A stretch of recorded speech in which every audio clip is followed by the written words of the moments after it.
So then, here's the drama. My metaphysics, let me be perfectly frank with you, are that there is the central self. You could call it God, you can call it anything you like. And it's all of us. It's playing all the parts of all beings whatsoever, everywhere and anywhere. And it's playing the game of hide and seek with itself. It gets lost, it gets involved in the farthest out adventures, but in the end, it always wakes up and comes back to itself.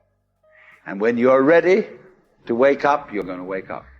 And if you're not ready, you're going to stay pretending that you're just a little, poor little me. And since you're all here and engaged in this sort of inquiry and listening to this sort of lecture, I assume that you're all on the process of waking up.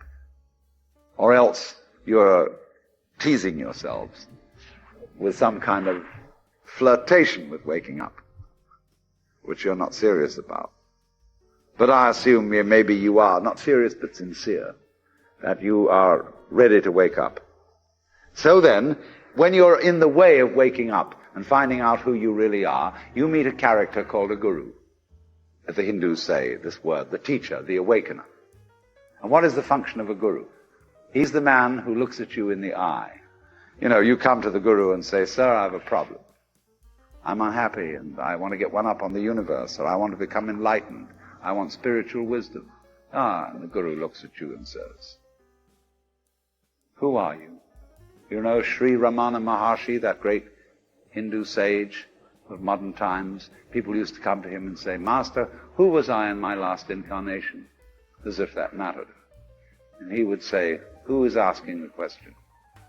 And he'd look at you and say, basically, go right down to it. You're looking at me, you're looking out, and you're unaware of what's behind your eyes.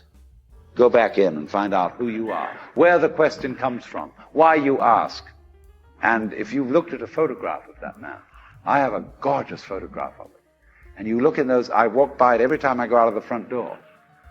And I look at those eyes and the humor in them, the lilting laugh that says, "Oh, come off it." Shiva, I recognize you. When you come to my door and you say, "I'm so-and-so," I say, "Ha ha, what a funny way God has come on today." There are all sorts of tricks, of course, that gurus play. They say, "Well, we're going to put you through the mill." And the reason they do that is simply that you won't wake up until you feel you've paid a price for it.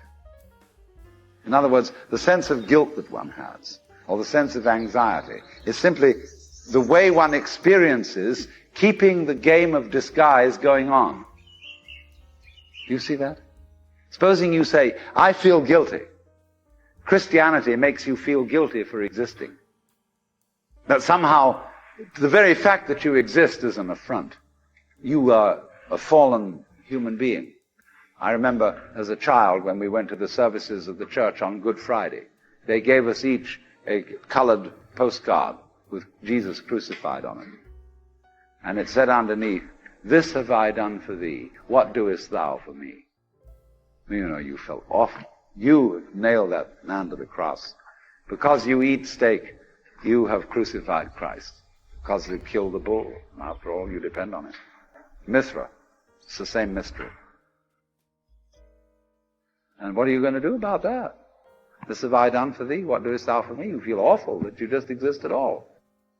But that sense of guilt is the veil across the sanctuary. Don't you dare come in.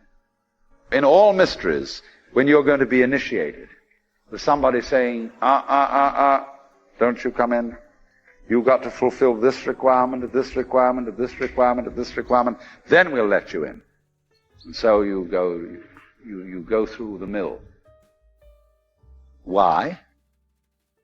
Because this is, you're saying to yourself, "I won't wake up until I feel I deserve it. I won't wake up until I've made it difficult for me to wake up. So I invent for myself an elaborate system of delaying my waking up. I put myself through this test and that test, and when I feel it's been sufficiently arduous, then I may at last admit to myself who I really am and draw aside the veil. and realize that after all, when all is said and done, I am that I am, which is the name of God. And when it comes to it, that's really rather funny. They say in Zen, when you attain Satori, nothing is left to you at that moment but to have a good laugh. But naturally, all masters, Zen masters, yoga masters, every kind of master, puts up a barrier and says to you, he simply plays your own game. You know, we say anybody who goes to a psychiatrist ought to have his head examined. Because you, when you go to a psychiatrist, you define yourself as somebody who ought to have his head examined. Same way, the Zen masters say anybody who studies Zen or comes to a Zen master ought to be given 30 blows with a stick. Because he was stupid enough to pose the question that he had a problem.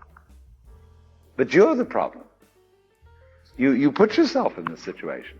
So it's a question fundamentally. Do you define yourself as a victim of the world or as the world? You can define yourself. You see, if you identify you with what you call the voluntary system of the nerves and say, only that's me, and that's really a rather limited amount of my total performance, what I do voluntarily, then you've defined yourself as the victim in the game. And so you are able to feel that life was a trap. Something else, whether it was God or whether it was fate or whether it was the big mechanism, the system, imposed this on you. And you can say, poor little me. But you can equally well, and with just as much justification, define yourself not only as what you do voluntarily, but also what you do involuntarily.